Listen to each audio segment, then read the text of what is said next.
And this year the museum is honoring the 40th anniversary of the Apollo 8 mission and the accomplishments of its crew, Frank Borman, Jim Lovell, and Bill Anders. Not just because of the occasion tonight, but I've said this repeatedly, I think the Apollo 8 mission was one of the most important missions of the whole NASA experience. And I don't say that just because we're here tonight. It was a very, very unusual mission about which we'll hear a lot later on. The mission departed December 21st and returned December 28, 1968.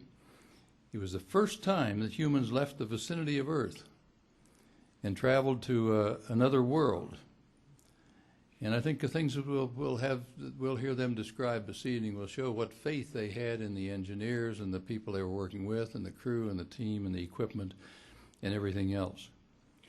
And we will be hearing a great deal about the mission, but let me just set the stage with a few historical facts. Apollo 8 was not originally planned as a moon mission. NASA's plan was to do an Earth orbital mission. But in September 1968, the Soviets sent Zond 5 to pass by the moon. It carried and returned to Earth a payload of turtles, wine flies, and mealworms. Now that's quite a character. Now, I don't know if there's any similarity between those three types of cargoes and the ones that occurred later on when the U.S. sent them up or not, but Borman, Lovell, and Anders were a step up from turtles, wine flies, and mealworms. There's no doubt about that. And when it brought them back to Earth, of course, the USSR repeated the feat in November with Zond 6. The space race competition to land humans on the moon, the goal set by President Kennedy in '61, seemed to be heating up considerably. And after the successful Earth orbit mission of Apollo 7, the time seemed right for a bolder, a riskier mission, a voyage to the moon. Reportedly, even the Apollo 8 astronauts rated their chances of success at no better than 50-50, that they're willing to go. Before Apollo 8, the U.S. had flown only 17 missions in space. Only 17. And only 22 different astronauts before that had gained spaceflight experience. Of those, Apollo 8 Commander Frank Borman and Command Module Pilot Jim Lovell had flown more hours than any other astronauts. Indeed, together, they had more hours than all Soviet cosmonauts combined. They flew together on Gemini 7, a 2-week endurance test in which they lived together in a cabin the size of a Volkswagen Beetle. After recovery, Jim Lovell joked, "I want to announce our engagement."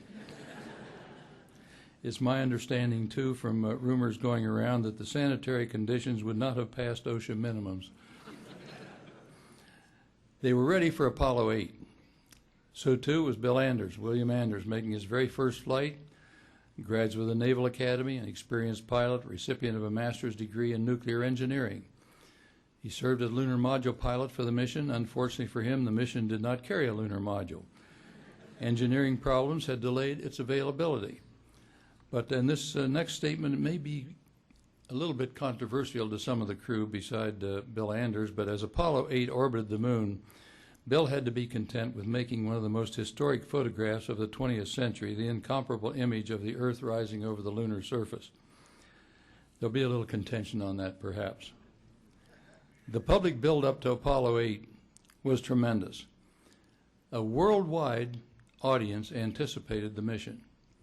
Launched just before the Christmas holidays, the mission balanced the tension of the space race with a transcendent feeling that the accomplishment was truly for all humanity. Live television broadcast by the astronauts while orbiting the moon brought the adventure to almost a quarter of all people living on Earth by best estimates.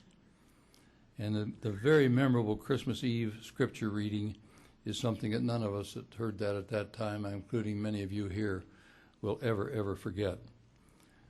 The success of the mission paved the way a few months later for Apollo 11, for Neil, Buzz, and Mike going to the moon, landing of humans on the moon, fulfilling President Kennedy's challenge to the nation.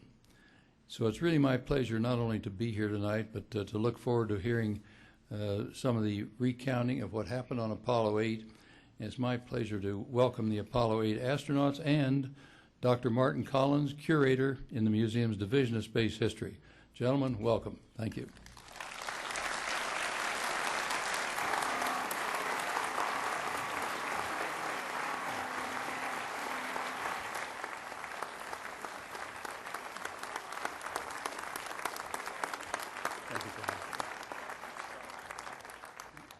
Maybe a place to begin here is to ask Frank to give us a little bit of a sense of how the idea for the Apollo 8 mission began and how it sort of took shape in the months of the summer months of 1968. Thank you, Martin.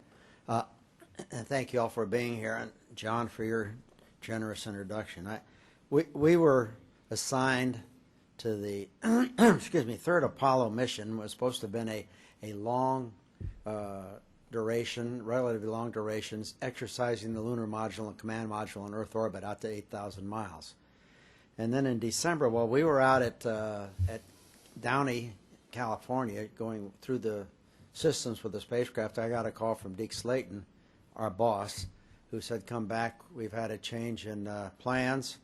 And he informed me that the CIA had informed NASA that they would be probably be a Soviet attempt to go around the moon before the end of the year, and they wanted to know if we could. This was in August. They wanted to know if we could change our mission, train, and be able to go.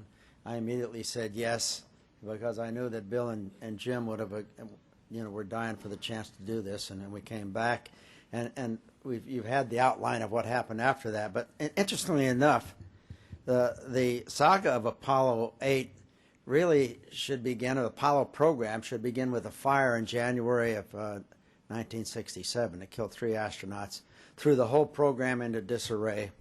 And out of that terrible tragedy, I'm convinced came the genesis of the Apollo program that was so successful. Part of the decision that was made when Frank went to Houston, and Bill and I were still out at Downey wondering what happened to Frank, was the fact that the decision would go on Apollo 8 to the moon if Apollo 7 was successful. So in reality, that flight proved the improvements of the command module from the disastrous fire that we had in 1967. And that was the spur that allowed us to make that final decision after Apollo 7 to say, yes, let's go. Although we were training for the lunar mission prior to the Apollo 7 flight. And that flight was successful because Frank, spent an awful lot of time making sure that command module was safe. John was awful generous in saying how important Apollo 8 was, and then Bill just mentioned Apollo 7 being so important. But in reality, every damn flight was important. Think of John Glenn sitting on top of an ICBM, really an aluminum inner tube, because it wouldn't hold it without air. Isn't that correct? You had to have pressure in that thing, or you had to collapse. So NASA's program wasn't haphazard. It didn't just happen.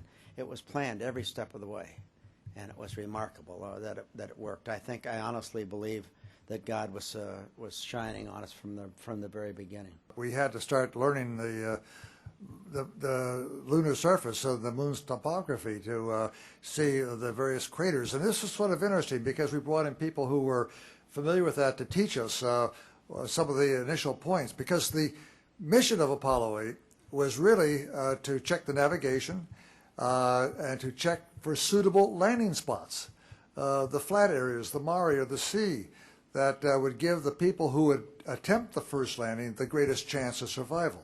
And consequently, our photography and looking around at those flat areas, like the Sea of Tranquility, which Apollo 11 eventually landed on, that was one of our missions, and that was part of our training. And also, we had to do things that in a three-dimensional effect. Navigation was one of them, because we were not going around the Earth anymore. We were going to have to test out the navigation system on the way to the moon to see how accurate it was, and this, of course, was the test flight of that particular aspect.